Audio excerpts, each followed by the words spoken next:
Now to the severe weather sweeping across the South, damaging winds, tornadoes and flooding from Louisiana to the Carolinas. Right now, lots of people are responding to that murder indictment that came down against the former DPD officer. It's that time of year when lots of folks will be hitting the pools, but before you take a dip, no inspections can be key. We're following breaking news as we come on the air tonight. There's a large and active law enforcement presence on scene of a hostage situation that's happening right now at a synagogue in Colleyville. Well, Chris, emergency workers have been busy out here on Jackson Street for about 3 hours now. They've been focusing most of their attention on this garage back here. New at 4, Governor Abbott just wrapped up a news conference down in Weslaco. Now, one of the driest counties in North Texas is fearing the worst this weekend when it comes to setting off fireworks at home. It's yet another busy day for federal agents who are spread across West Texas. This car dealership in Odessa is one of the many crime scenes they're wrapping up right now, days after that mass shooting.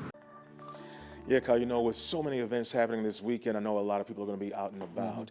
And that reminds me, when people are out and you're talking about it being humid this weekend, folks may want to remember to be hydrated, stay hydrated. A pregnant Plano mother says her unborn baby girl should count as a valid second passenger in an HOV lane. So she's using that argument to try to get out of a ticket. U.S. air travel is likely to set a pandemic-era record at least once over the weekend. We got a call from the hotel that we need to come check on our apartment. It's a hectic day from some tenants at the Highland Hills Apartments in Oak Cliff. Our apartment is ramshacked. A large number of neighbors calling police on Wednesday saying they returned to the complex to find their apartments burglarized. They kicked my door in. Everything is gone. Rashonda Tilley says someone set fire to her front door. Her place is in shambles and valuables stolen. All my TVs, my kids' games, controllers and all that, it's all gone. Police are taking similar burglary reports across several buildings. One of my TVs is gone, the other TV is outside. Deandra Walker says office equipment was also taken from her place. We don't got no security nowhere. We don't have anything. They not watching our stuff. We got all these kids, my grandkids. What are we supposed to do? They are really stressing us out. Many neighbors are fired up. The city's been helping them stay in hotels since reports of gas leaks and an explosion here on September 29th. Atmos and other crews continue inspections and repairs. Tenants say they were told by complex management there'd be security on site. I have not seen not now security here. I went into the complex leasing office back here to try getting some answers. One worker told me the property manager wasn't available right now. Another worker at the same time was shouting from behind a glass window saying they don't have a comment at this time. I'm pissed. Kayla Aguilar and her husband also called police about an intruder on Wednesday. Well, we walk in and there's someone coming out of my husband's office.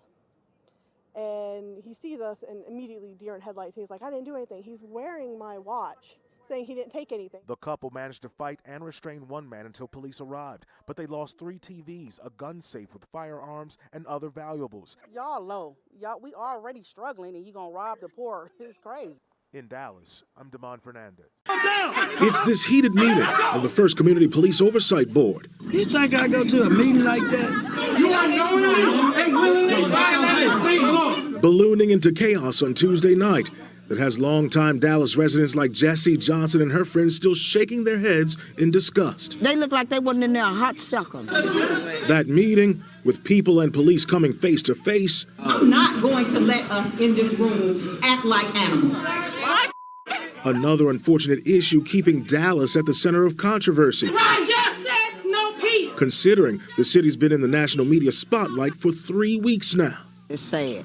Every time you look up, we seeing us on the news. I mean, we ain't seeing nobody else on the news no more but us. You can decide right now if we get to speak. Activists and other community members attending Tuesday's board meeting raised concerns it was ending without time reserved for public comment.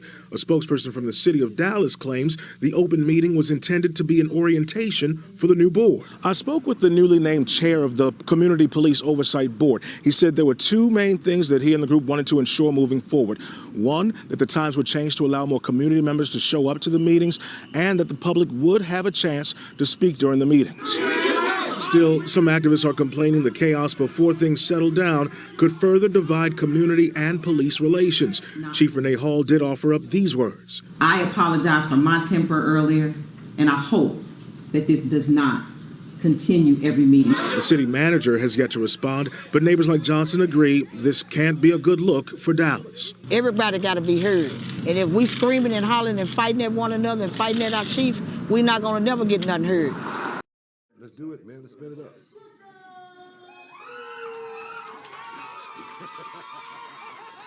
It's a special surprise for a group of students and teachers in Oak Cliff on Wednesday. A visit from WWE Hall of Famer and six-time world champion Booker T. Calm down back there. You got to catch young people at a certain age before you lose them. I remember being one of those kids. Oh, there you go, buddy. The retired wrestler is sharing this moment in conversation with students from Dallas's Elijah M. Peace Elementary School for Black History Month. There you go. All right. Step right up, young man. I was 25 years old when I started wrestling. Connecting with these children through stories about his own life. It's my duty to actually tell my real story. The kid that, grew up just the way they did. See what you got. Dr. Martin Luther King. Yes, indeed. The students also came prepared, sharing their stories of other Black history role models. Rosa Parks. She was willing to speak up 100% of the time. This visit's a significant one as the WWE prepares to bring WrestleMania to AT&T Stadium April 2nd and 3rd. Did you want to be a wrestler when you were younger? The WWE and some of its superstars are making stops at nonprofits like 4 Oak Cliff, naming them community champions. Right here in the middle there. 4 Oak Cliff is a vessel to the community. And whenever, opportunities present themselves to us, we're happy and proud to stand in the gap. This moment was about uplifting, encouraging, and inspiring children early on. I just want to say, guys, I love you. If you're ever in a position to where you can help someone come up, help them. And I'm just trying to do my part. Let's keep striving as hard as we possibly can to become better people. In Dallas, I'm Fernandez. Anyone interested in running for that recently vacated District 4 council seat has only about 2 weeks to get their applications into Dallas City Hall back here. Meantime, neighbors we talked to across Oak Cliff are already putting out their list of resume requirements. And my next city council person, I want them to be honest and forthright in what their background is and willing to be servicing our community. It's somebody that's for the people, somebody that's going to get out here in the community, find out what's going on, find out what the problem is, and work from there. I want to see someone who is very open, very grassrooted. The people deserve honesty. I think District 4 is a major player in the city. What we need is we need people paying more attention, investing more into our communities. They need to take care of the problem of the crime rate and the homelessness. But they must not promise anything that they think they can't do. Try to look what's the best for the community rather than your personal self. Basically, we definitely need jobs and economic development. I am not fed up with leadership. I am hopeful, and I'm looking forward to the next leader. I'm a little bit fed up with a lot of leadership. Just heartbroken.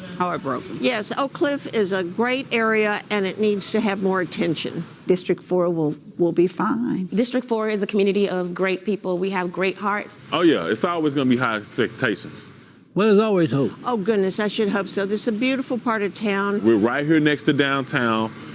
Invest into our community and give us what we deserve. There is hope for District 4. As long as you're living, there's always hope. Thank you. And some names are already floating around for that special election for the District 4 council seat, including former City Councilwoman Carolyn King Arnold. You are working overtime over there to let us know about these storm systems coming through, but the good news, I believe, is that you're saying it's not going to be as bad as we've seen in the past couple of days. Home prices have been on the rise since last year, and it doesn't look like things are going to change anytime soon. Just moments ago, the National Weather Service confirmed it was an EF1 that caused damage in Fannin County. Stay with us, we'll be right back. All the damage we've seen from these storms, you can imagine how overwhelming the cleanup process can be, especially when it comes to getting the damage assessed. And if you're just waking up, I can only imagine feeling like you might want to crawl back under those covers and stay cozy because it is really, really, really cold outside. So the streaming giant Netflix, well, it's back in the news. Netflix's world has been turned upside down.